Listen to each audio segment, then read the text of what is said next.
भगवान हमें दुख क्यों देते हैं?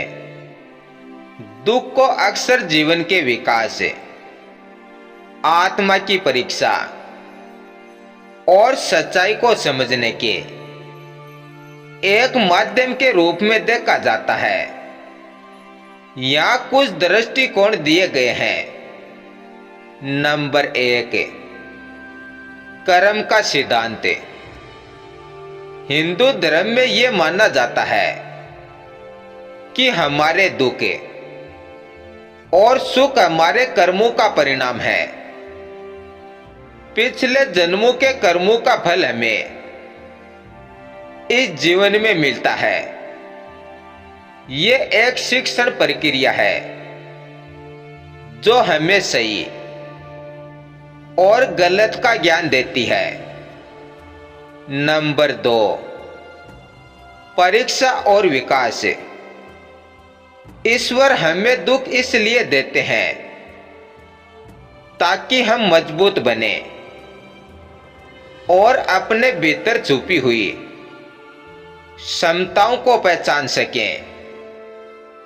जैसे सोने को आग में तपाकर शुद्ध किया जाता है, वैसे ही कठिनाइयां हमें आंतरिक रूप से परिपक्व और शुद्ध बनाती है। नंबर 3, जीवन का प्राकृतिक नियम है।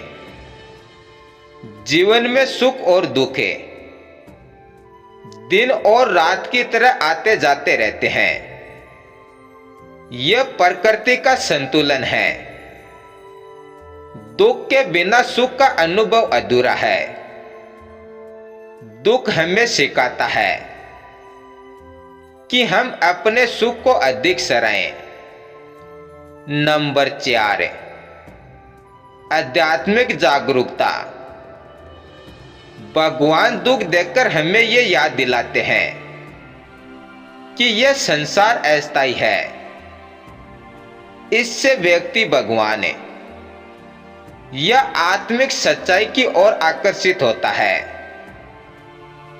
दुख के समय में हम अपनी सीमाओं को पहचानते हैं और दिव्य शक्ति के महत्व को समझते हैं।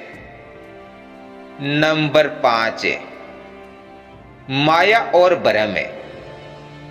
शास्त्रों में कहा गया है कि संसार माया भ्रम है। यह दुख है और सुख दोनों का कारण है। भगवान का उद्देश्य हमें माया से मुक्त कराना है और दुख एक माध्यम हो सकता है जिससे हम असली सच्चाई की ओर बढ़ें।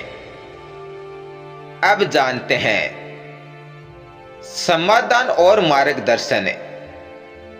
नंबर 1, धैर्य और विश्वास रखें। भगवान पर भरोसा करें कि हर कठिनाई के पीछे कोई न कोई सकारात्मक उद्देश्य है। नंबर 2, अपने कर्म सुधारें। अच्छे कर्मों से आप आने वाले दुख को कम कर सकते हैं। नंबर 3, आध्यात्मिक मार्ग अपनाएं। ध्यान, प्रार्थना और भक्ति से मन को शांत करें। नंबर 4, सीखने का नजरिया रखें। हर मुश्किल से कुछ न कुछ सीखने की कोशिश करें। भगवान हमें दुख देने के पीछे हमें बदलने और सिखाने का उद्देश्य होता है। धन्यवाद।